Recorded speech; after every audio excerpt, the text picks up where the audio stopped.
பொண்டாட்டி வரைக்கும் வாங்கிட்டு இல்ல, சிரிச்சு ரசிச்சு வாங்கிட்ட.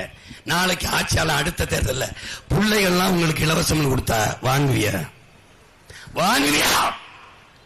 கேவலமா இருக்கும்ல, மானம் கெடுமல. அப்ப ஏன்டா இதெல்லாம் கையங்கிற?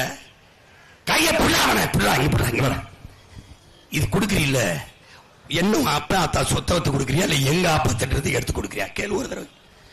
8000 ரூபாய் டோக்கன்ல கொடுக்கிறார் ஐயா ஸ்டாலின்.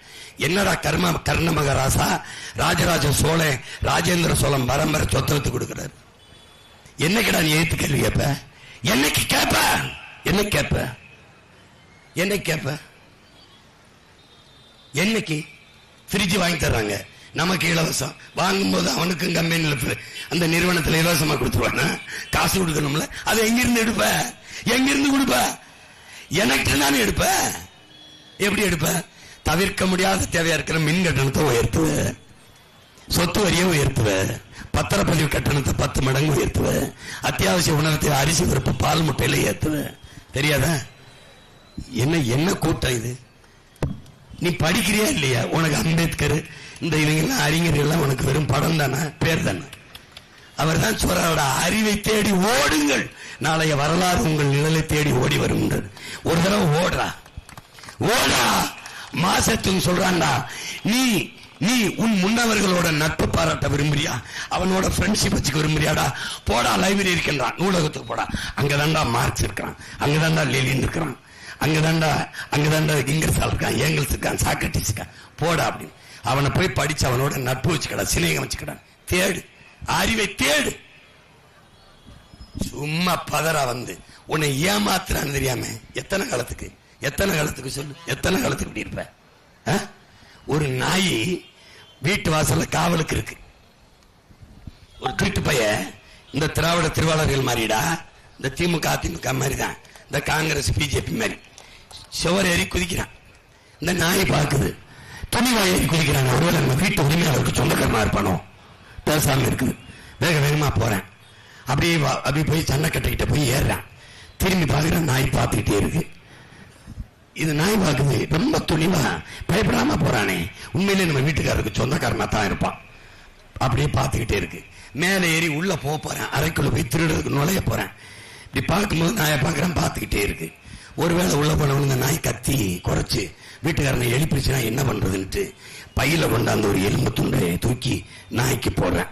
அது வர பார்த்துக்கிட்டே இருந்த நாய் முடிவெடுக்குது, இவன் நம்ம வீட்டுக்காரனுக்கு சொந்தக்காரனு திருட்டு பைய திருட வந்திருக்கான்னு பாஞ்சு கவி கடிச்சு எடுத்துருது.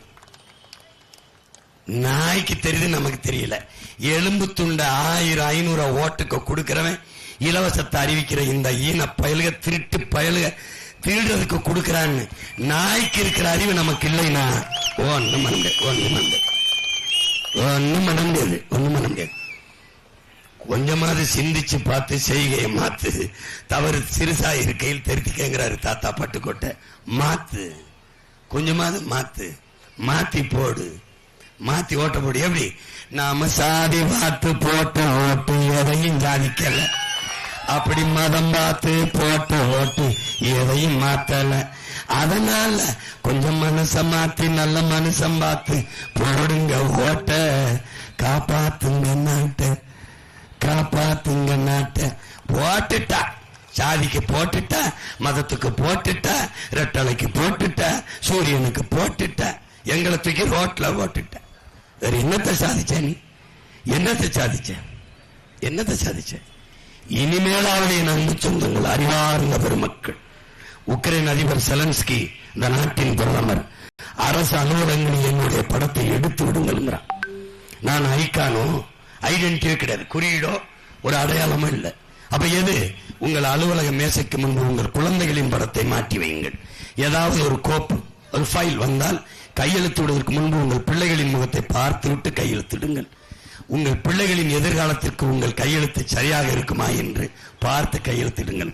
அதைத்தான் என் அன்பு சொந்தங்களிடத்திலே, என் அருமை உடன் பிறந்தார்களிடத்திலே சொல்லுகிறேன். வாக்கை செலுத்த போகும்போது சாப்பிட்டு விட்டுத்தான் செல்வீர்கள். தட்டுக்கு சாப்பாடை தந்தவன் யார் என்று ஒரு தடவை சிந்தியுங்கள். அவன் யார்? விவசாயி தான். அந்த விவசாயியை உங்கள் எண்ணத்தில் வையுங்கள். உப்பிட்டவரை உள்ளளவும் நினை என்ற என்றால் உணவிட்டவரை உயிராக நினைக்க வேண்டும். நினையுங்கள். நெஞ்சத்தில் எண்ணத்தில் சுமந்து கொண்டு வாக்ககத்திற்குள் செல்லுங்கள். அங்கே பாருங்கள், உங்களுக்கு உணவிட்டவன் எங்கள் சின்னத்தில் இருப்பான், விவசாயியாக இருப்பான். அவனை பாருங்கள். அந்த நொடி பொழுதில் யோசியுங்கள். வாக்கு செலுத்த போகும்போது உங்கள் பிள்ளைகளை, உங்கள் மகளை, உங்கள் மகனை, உங்கள் பேரனை, உங்கள் பேத்தியை நன்றாக பார்த்து விட்டு செல்லுங்கள். எந்த சின்னத்தில் வாக்கை செலுத்தினால் உங்கள் பிள்ளைகளுக்கு நல்ல கல்வி கிடைக்கும் என்று யோசியுங்கள். எந்த சின்னத்தில் வாக்கு செலுத்தினால் உங்களுக்கு நல்ல மருத்துவம் கிடைக்கும், நல்ல குடிநீர் கிடைக்கும், தடையற்ற மின்சாரம் கிடைக்கும், பயணிக்க நல்ல பாதை கிடைக்கும், தரமான போக்குவரத்து கிடைக்கும்.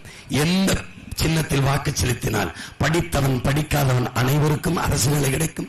எந்த சின்னத்தில் வாக்கு செலுத்தினால் உங்கள் பிள்ளைகள் பள்ளி கல்லூரிகளுக்கு பணிக்கு சென்று விட்டு பத்திரமாக திரும்பும்.